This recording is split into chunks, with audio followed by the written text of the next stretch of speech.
Welcome to arts easy cooking. അപ്പോൾ എൻ്റെ എല്ലാ കൂട്ടുകാരും സുഖമായിട്ടിരിക്കാമല്ലോ, എല്ലാവരും ഹാപ്പി ആയിട്ടിരിക്കാം കേട്ടോ. അപ്പോൾ ഇന്ന് നമ്മൾ ഉണ്ടാക്കാൻ പോകുന്നത് ഏത്തപ്പഴം കൊണ്ടുള്ള ഒരു ഈവനിങ് സ്നാക്കാണ്, ബനാന പിടി. അപ്പോൾ പഴം വെറുതെ കഴിക്കാനും പുഴുങ്ങി കഴിക്കാനൊന്നും ഇഷ്ടമില്ലാത്ത കുട്ടികൾക്ക് ഇങ്ങനെ ഉണ്ടാക്കി കൊടുക്കുകയാണെങ്കിൽ അവർക്ക് വളരെയധികം ഇഷ്ടമാവും. അപ്പോൾ നമ്മുടെ ചാനൽ ഇതുവരെ സബ്സ്ക്രൈബ് ചെയ്യാത്ത കൂട്ടുകാരുണ്ടെങ്കിൽ പ്ലീസ് ഒന്ന് സബ്സ്ക്രൈബ് ചെയ്ത് സപ്പോർട്ട് ചെയ്യണേ.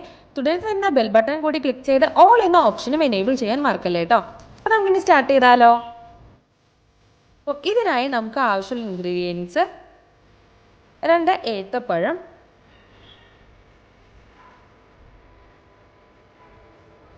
1/2 കപ്പ് തേങ്ങ, പിന്നെ കിസ്മസും അണ്ടിപ്പരിപ്പും, 3 ടേബിൾ സ്പൂൺ പഞ്ചസാര, 2 ഏലക്കായ. അപ്പോൾ ഇത്ര ഇൻഗ്രീഡിയൻസ് കൊണ്ട് എങ്ങനെ നമുക്ക് ബനാന പിടി ഉണ്ടാക്കിയെടുക്കാമെന്ന് നോക്കാം.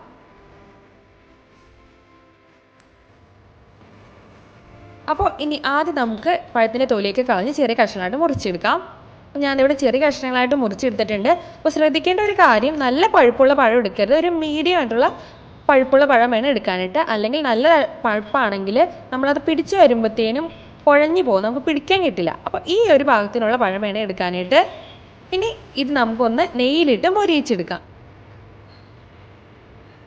അതിനായിട്ട് നമുക്ക് പാനിൽ 2 ടേബിൾ സ്പൂൺ നെയ്യ് ഒഴിച്ചിട്ട് നമ്മുടെ അരിഞ്ഞു വെച്ചിരിക്കുന്ന പഴം നമുക്ക് ഓരോന്നായിട്ട് ഇട്ട് കൊടുക്കാം.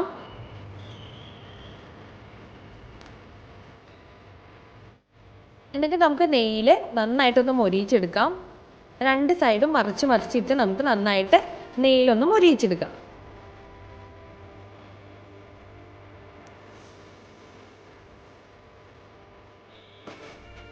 പഴം നെയ്യിൽ കിടന്ന് നന്നായിട്ട് മൊരിഞ്ഞ് വരുന്ന നേരം കൊണ്ട് നമുക്ക് ബാക്കി ഐറ്റംസ് റെഡിയാക്കി എടുക്കാം.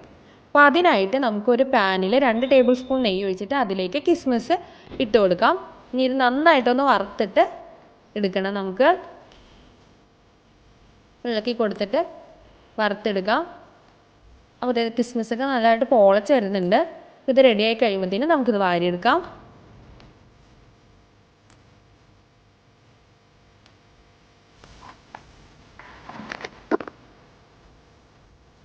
കിസ്മിസ് എല്ലാം നമുക്ക് വാരിയെടുക്കാം. ഇനി ഇതിലേക്ക് നമുക്ക് അണ്ടിപ്പരിപ്പ് കൂടി ഇട്ട് നന്നായിട്ട് ഒന്ന് വറുത്തെടുക്കാം.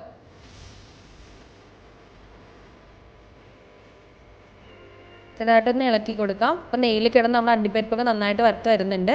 ഇത് റെഡിയാകുമ്പോൾ ഇത് നമുക്ക് വാരിയെടുക്കാം. ഇനി ഇതേ നെയ്യിലേക്ക് നമുക്ക് നമ്മുടെ തേങ്ങയും പഞ്ചസാരയും കൂടെ ആഡ് ചെയ്ത് കൊടുക്കണം. അപ്പോൾ ആദ്യം നമുക്ക് തേങ്ങ ഇട്ട് കൊടുത്തിട്ട് നന്നായിട്ട് ഒന്ന് വഴറ്റിയെടുക്കാം. നന്നായിട്ട് വറുത്തങ്ങോട്ട് വരണ്ട, ജസ്റ്റ് ആ നെയ്ക്കിടന്ന് തേങ്ങ ഒന്ന് വഴറ്റി എടുത്താൽ മതി. ബ്രൗൺ കളറൊന്നും ആവണ്ട കേട്ടോ.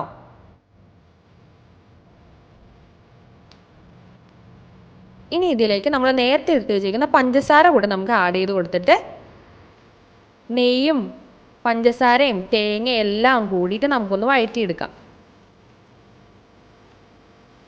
നന്നായിട്ടൊന്ന് ഇളക്കി കൊടുത്ത് മിക്സ് ചെയ്തെടുക്കാം.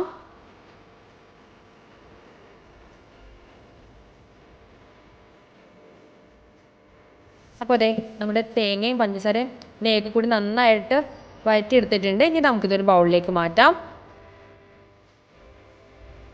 അപ്പോൾ ആ നേരം നമ്മുടെ പഴം എല്ലാം നെയ്യിൽ കിടന്ന് മൊരിഞ്ഞ് റെഡി ആയിട്ടുണ്ട്. ഇനി ഇത് നമുക്ക് ഉടച്ചെടുക്കാം. മിക്സിയിലൊന്നും ഇട്ട് അടിക്കേണ്ട, കൈകൊണ്ട് തന്നെ നമുക്ക് ഉടച്ചെടുക്കാവുന്നതേ ഉള്ളൂ. അതെ, ഇതുപോലെ ഉടച്ചെടുക്കണം. കൈകൊണ്ട് കണ്ടോ, ഇതുപോലെ ഉടച്ചെടുക്കണം കേട്ടോ. ഇനി ഇതിലേക്ക് നമുക്ക് നേരത്തെ നെയ്യിൽ വഴറ്റി വെച്ചിരിക്കുന്ന തേങ്ങയുടെയും പഞ്ചസാരയുടെയും മിക്സ് നമുക്ക് ആഡ് ചെയ്ത് കൊടുക്കാം.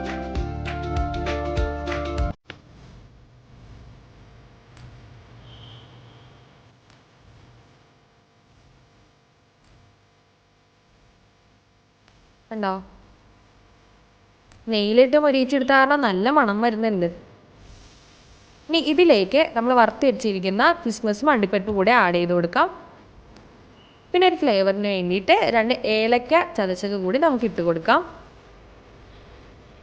ഇനി ഇതെല്ലാം കൂടി നമുക്ക് കൈകൊണ്ട് തന്നെ നന്നായിട്ടൊന്ന് മിക്സ് ചെയ്തെടുക്കാം. അപ്പോൾ ഞാൻ എല്ലാം നന്നായിട്ട് മിക്സ് ചെയ്തെടുത്തിട്ടുണ്ട്.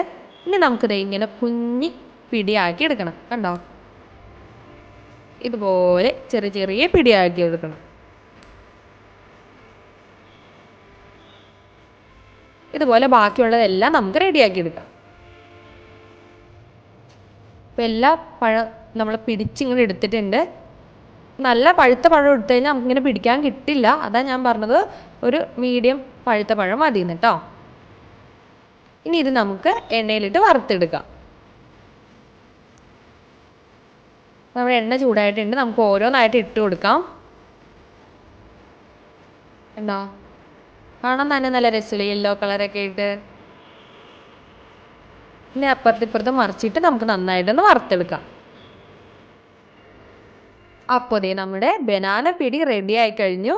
നല്ല മധുരമുണ്ട്, തേങ്ങയുടെയും പഞ്ചസാരയുടെയൊക്കെ കൂടി നല്ല മധുരമുണ്ട്. കുട്ടികൾക്ക് എന്തായാലും ഇഷ്ടമാവും. എല്ലാവരും ട്രൈ ചെയ്ത് നോക്കണം. അപ്പോൾ വീഡിയോ ഇഷ്ടമായെങ്കിൽ ലൈക്ക് ചെയ്യാനും ഷെയർ ചെയ്യാനും കമൻറ്റ് ചെയ്യാനും മറക്കരുത്. സബ്സ്ക്രൈബ് ചെയ്യാത്ത കൂട്ടുകാരുണ്ടെങ്കിൽ പ്ലീസ് ഒന്ന് സബ്സ്ക്രൈബ് ചെയ്യണേ. പിന്നെ അടുത്ത വീഡിയോയിൽ കാണുമ്പോഴേക്കും ബൈ.